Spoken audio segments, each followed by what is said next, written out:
Show you the 3 stages to teaching the leave it command. So we have the closed fist, where the treat goes in the palm of your hand. You present it to your dog at their level. That means at their nose level, not above, because you don't want a dog to cheat. A lot of people think that because the dog is leaving it and it's above them, that the dog is learning. What you want is that treat to be right directly in front of that dog, and that dog is deciding to leave it because you've told it to leave it, okay? The next stage to teaching leave it is to present the dog or the puppy with an open palm with the treat in the hand, and the dog also making a decision to leave that alone. And again, that treat in the palm of your hand is being presented to your dog at their level, okay? And the final stage of training to leave it is to actually have the treat on the floor and the dog to, again, avoid and leave that treat alone.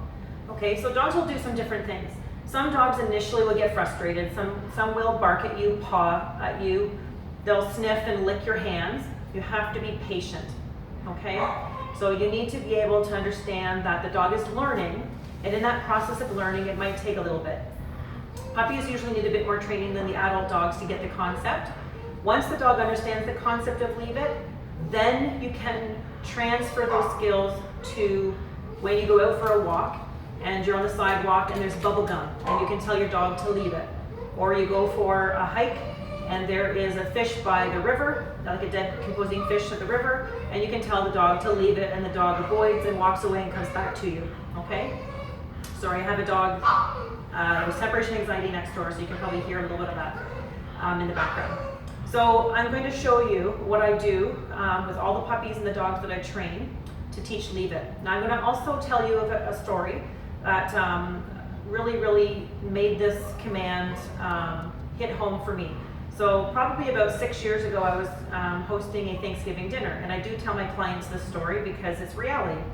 And during that time where I was cooking Thanksgiving dinner, the turkey actually came out of the oven, slipped out of my hand, and hit the floor.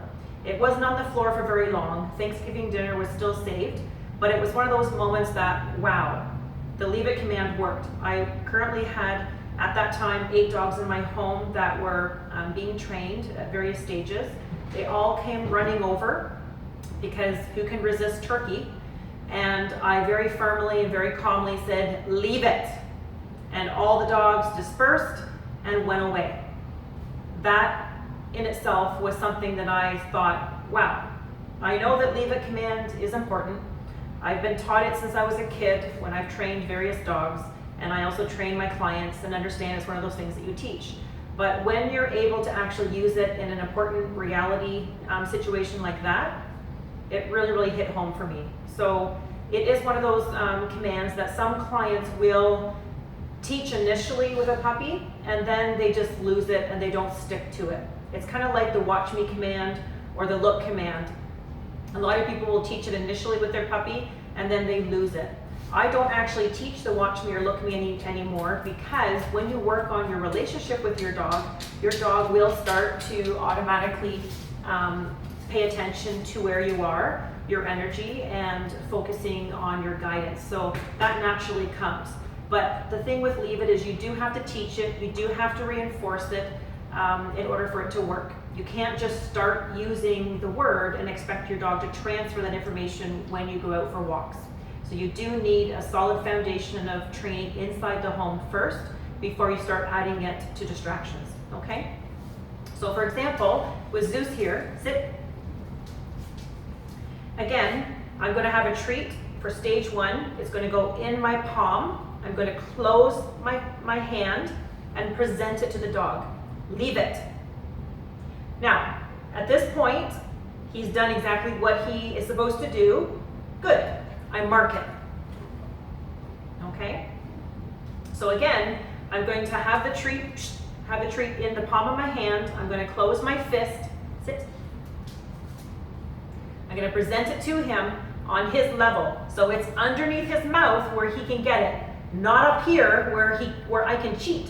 Also, this will get a dog frustrated. So if you want a dog that is going to paw at you out of frustration, bark at you, claw at you, that's what you're going to get, or jump.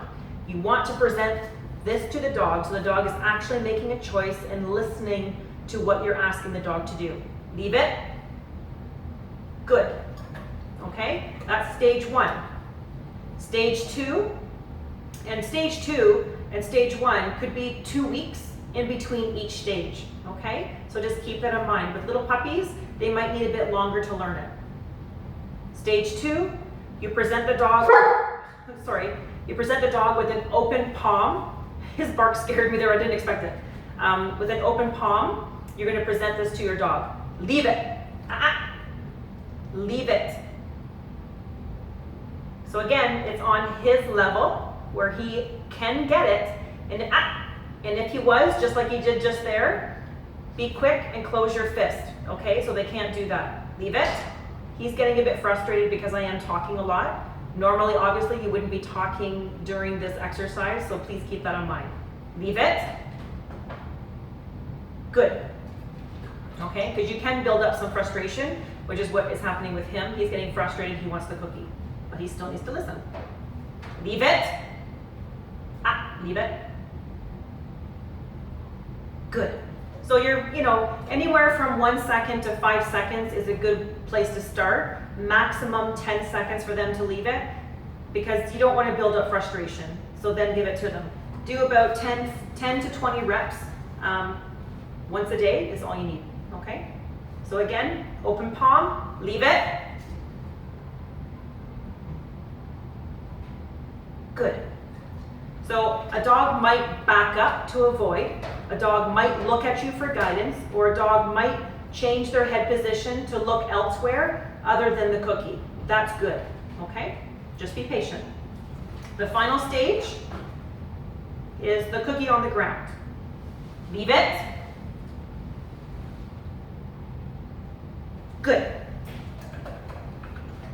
Because what the cookie on the ground represents is a bottle of pills that you've dropped.